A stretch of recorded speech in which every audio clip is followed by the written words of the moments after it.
The voice you're about to hear is of Alice J. Thompson as a part of the CSUF Oral History Program.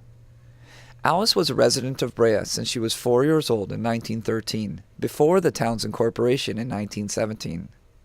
Her father was the first policeman in Brea, serving first for the county in the area that would become Brea, and later for the city after its incorporation.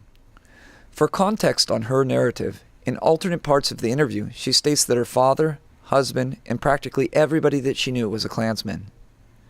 Under her strict father, an evangelical, quote, holy rollers, end quote, church, she describes her conservative upbringing, which was conservative even by standards of that time. This section of the interview deals with the recollection of the so-called Sundown town era, where African Americans were not permitted to stay in Brea past 6. There were no Negroes in Brea. They were not allowed. And we had a shoe shine man called Neff. And he always spoke to all the kids and everything. He was out in front of the barber shop. But at 6 o'clock, the bus came through and he left. He went to Fullerton. But he was an awful nice old man. But Brea just would not allow him to be here. And I don't know how they stopped him.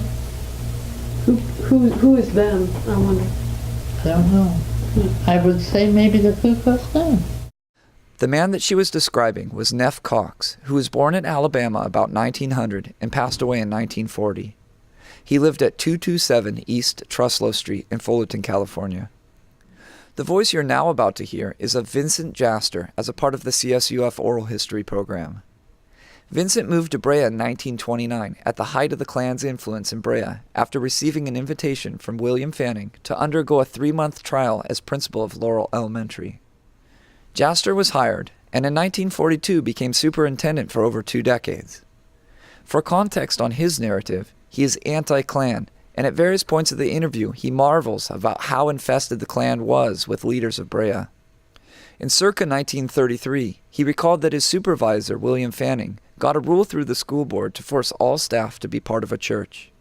He felt pressured to join his supervisor's church, even though he was of a different denomination. He states that he felt KKK influence all the way until he took over as superintendent upon Fanning's retirement. During the interview, the microphone was paused and he revealed names of prominent KKK members to the interviewer.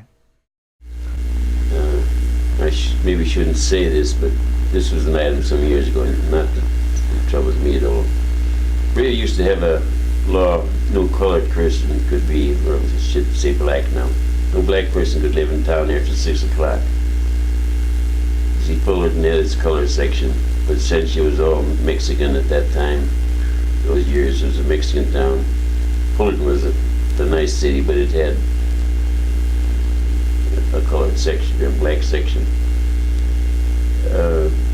But for years there were no black people at all. A shoe shine man was black, but he had to leave town by 6 o'clock. Illegal law, of course, now, was then if you had gone to the Supreme Court. The Ku Klux Klan was strong in this town when I first came here. And I wouldn't doubt they had an influence that no black people could be in town. This is just my opinion.